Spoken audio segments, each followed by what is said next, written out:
Fala minha joinha, Marco Aurélio, desenvolvedor de sistemas aqui de volta, e hoje a gente vai falar de um assunto que vem dominando aí nos últimos 10 anos, que é o Big Data, os grandes dados. E rapidinho aí, um minutinho para falar sobre a origem dessas habilidades de Big Data. Vamos ter que voltar lá às origens do desenvolvimento de sistemas, do desenvolvimento de software. E o que a gente tinha lá na década de 70, na década de 80? Os sistemas de apoio à operação. Aqueles sistemas que ajudavam lá no chão de fábrica, aqueles sistemas que ajudavam na empresa na operação, a operacionar máquinas, a sistemas que ajudavam ali de forma mais simples o usuário lá na parte final da tarefa. Conforme os computadores foram aumentando, os processadores foram melhorando, os bancos de dados foram sendo expandidos, entre 80 e 2000, a gente tinha os sistemas de apoio ao gerenciamento. O que são os sistemas de apoio ao gerenciamento? São aqueles sistemas, basicamente, que eles geram relatórios. Você tem lá um relatório por quantidade, um relatório por pedido, ou seja, ali já tinha uma quantidade certa de manipulação no dado que era possível gerar relatórios, sendo que naquela época a gente ainda precisava de uma habilidade do usuário de saber olhar um relatório e o próprio usuário, através da sua experiência, tomar as decisões. E aí, a partir dos anos 2000, aí, com o boom da internet, dos sistemas web, onde eu não precisava mais instalar um sistema na tua máquina, um boom do barateamento, do armazenamento dos HDs, a gente entrou numa nova era onde já existia tantos dados que os sistemas passaram a ser os sistemas de apoio à decisão, onde a gente usa o quê? Onde a gente já usava basicamente a inteligência artificial para analisar os dados e fazer a gente tomar decisões. Então, desse boom de dados dentro dos sistemas, dentro das navegações, foi que foi criado as habilidades que a gente chama hoje de Big Data, certo? Então eu trouxe aqui duas questões que envolvem aí o assunto que mais cai aí em provas, que mais traduzem aí o conceito dessas habilidades, certo? Então a primeira é: qual a principal finalidade de um data mart no contexto de sistema de business intelligence, considerando sua função especial? Então a gente tem o Data Warehouse, que o Data Warehouse ele é o quê? Ele vai ter ali uma base analítica de todos os dados da empresa. Você tem uma empresa lá que ela tem o setor de licitação, de compra, de operações, de manutenção, de transporte, enfim, todos os setores da empresa, eles têm lá os seus sistemas, os seus dados, e o Data Warehouse ele vai englobar tudo isso e gerar aí insights e o que a gente chama de cubos, que são visões desses dados para apoio no gerenciamento, para apoio nas tomadas de decisões. E o Data Mart ele é a granularidade desse grande Data Warehouse, ou seja, eu vou pegar os dados do setor e vou nesses dados do setor, que vai ter lá os sistemas que apoiam o setor, eu vou fazer um Data Mart baseado em quê? Baseado em tabela fato. Por exemplo, no meu setor eu tenho eu trabalho no setor de vendas e eu tenho um fato que é venda concluída. Então eu vou ter lá no núcleo do meu Data Warehouse a venda concluída e eu vou ter todas as outras entidades vinculadas. Por exemplo, qual vendedor concluiu essa venda? Qual foi o produto? Qual foi o fornecedor? Quando foi feita essa venda? Ou seja, eu vou ter... a tabela fato vai trazer no centro o dado principal e através desse dado eu consigo buscar as informações de todos os outros envolvidos nesse dado. Eu trouxe aqui um exemplozinho básico aqui também para a gente dar uma olhada, que é esse aqui. Então a gente tem aqui, ó, eu tenho um sistema de venda, sistema de estoque, sistema de RH. Então tudo isso vai estar dentro do Data Warehouse e eu vou ter granularidades desses sistemas que são chamados Data Warehouses, onde eu consigo, que são chamados Data Mart, desculpa, onde eu consigo, por exemplo, através dos sistemas de apoio a vendas, cruzando esses dados, eu consigo trazer o quê? Eu consigo trazer dentro do Data Mart relatórios de venda efetuada, dashboard de metas e análise de vendas por região. Ou seja, eu pego todas aquelas vendas, crio uma tabela fato, que é aquilo que aconteceu, e trago todos os dados em volta. A mesma coisa que acontece para o RH. Eu tenho indicadores do RH, turnover de férias e gestão de equipe. Então são todos os dados que envolvem ali os dados daquela determinada área. No Data Mart de estoque, eu tenho controle de estoque, níveis de produção e reposição automática. Ou seja, você percebe que são pequenos sistemas de apoio à decisão baseado em outros sistemas que foram alimentados pelos usuários lá daquele setor. Beleza? Então aqui a gente tem lá na questão. Deixa eu voltar aqui. Então lá, qual a principal finalidade do Data Mart no conceito de sistema de Business Intelligence? Considerando sua função. Então vamos lá. Realizar transformações de dados brutos em informações prontas para uso. Essa é uma das etapas, mas não é o Data Mart. O que foi que eu falei que é o Data Mart? Ele é o sistema de apoio à decisão dentro de um setor. Então, essa parte de realizar a transformação de dados brutos em informações prontas para o usuário, aí a gente está falando do sistema ETL, que é o sistema de extração, modificação e carregamento de dados. A gente tem, por trás dos Data Marts, a gente vai ter vamos dizer assim, que é um serviço que a cada determinado período ele vai lá no sistema, nos sistemas que estão sendo usados pelos usuários, vai extrair os dados novos, vai manipular esses dados e vai carregar esses dados para que lá no Data Mart a gente consiga ver. O Data Mart não é um sistema que a gente insere dados, ele é só um sistema de apoio à decisão, ele só vai olhar para os dados. Então, eu vou precisar fazer o ETL, que é a extração desses dados dos sistemas de operação, a manipulação para extrair aquilo que eu quero e o carregamento para poder ser visto lá na tela de um Data Mart. Então, essa questão aqui, a primeira, está errada. Segundo, facilitar a criação de visualizações de dashboards. Isso que faz são alguns sistemas. A gente tem, por exemplo, o Power BI. O Power BI ele facilita com que a gente pegue essa gama de dados que está lá no banco de dados e rapidamente crie visualizações, crie gráficos dessas informações. Então aqui está errado. Centralizar o armazenamento de dados transacionais em tempo real. Tempo real não, porque como foi que eu falei? Tempo real significa que o dado foi inserido e eu consigo ver. Não é assim que funciona no Data Mart. Eu tenho um sistema operacional no qual lá eu cadastro. Foi vendido um produto. Então, naquele momento em que eu cadastrei que aquele produto foi vendido, ele já saiu do estoque para que eu não possa fazer um novo pedido em cima daquela quantidade.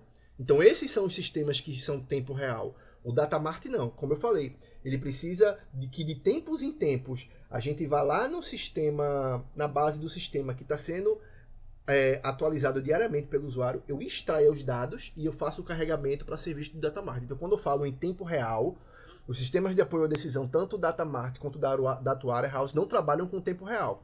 Óbvio, alguns vão ter essa funcionalidade, mas em tese não é em tempo real. Ele precisa que passe por uma manipulação para que esses dados sejam carregados lá dentro desses sistemas de apoio à decisão. Então pode até ser rápido, mas nunca é tempo real, porque precisa de uma manipulação. Gerenciar segurança e controle de acesso. Nada a ver com o que a gente está falando. Fornecer acesso rápido direto a dados relevantes para uma área do negócio específico. Beleza, quando eu falo em Data Mart, eu falo em um setor específico. Então, se eu estou fornecendo dados relevantes para aquele setor, para análise, para tomada de decisão, eu estou falando sim se fosse para a empresa em geral, Data Warehouse. Se for para uma área específica, Data Mart. Então, aqui o nosso gabarito é letra E. Show de bola.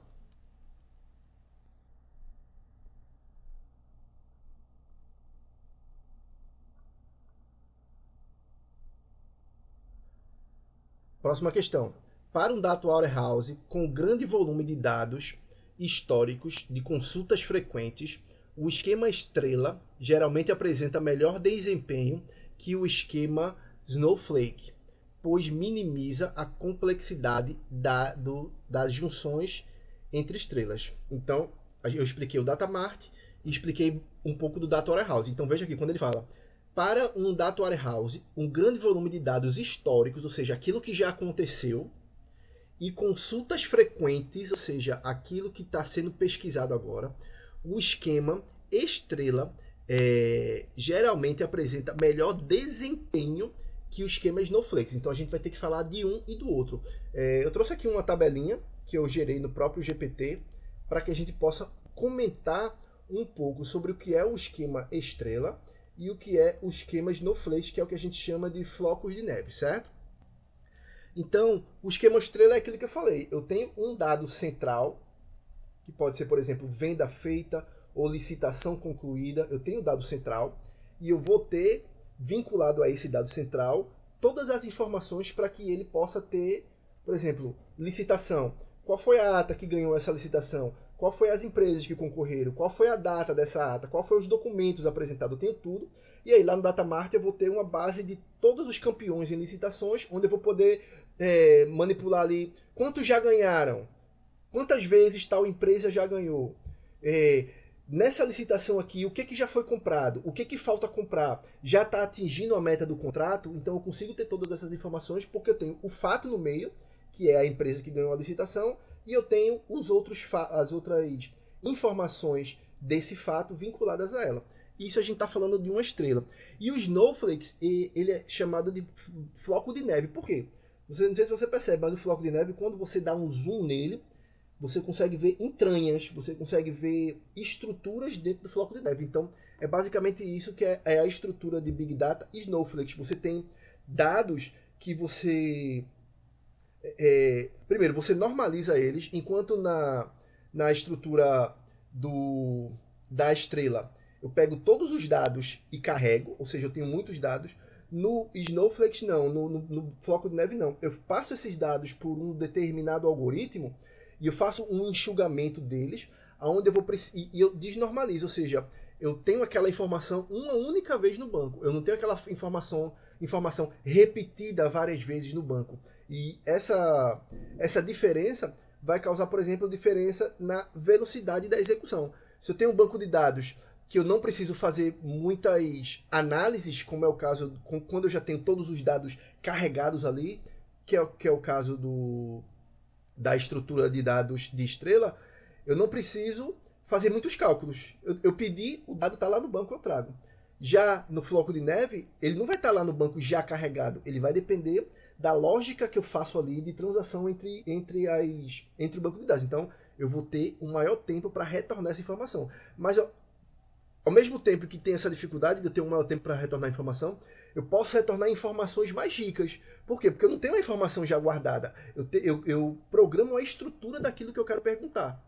Já no esquema estrela, não. Eu tenho que perguntar baseado no que já está salvo ali. Então, por exemplo, a performance de consulta na estrela, a performance de consulta ela é alta. Por quê? Porque o dado já está ali.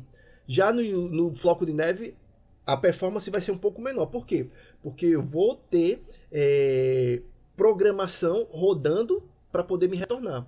Enquanto um eu só peço e ele traz, o outro eu peço, ele desenvolve lá uma lógica e traz. Então a performance vai ser um pouco menor. Facilidade de compreensão. No esquema estrela, ele é simples e intuitivo, porque já está lá guardado.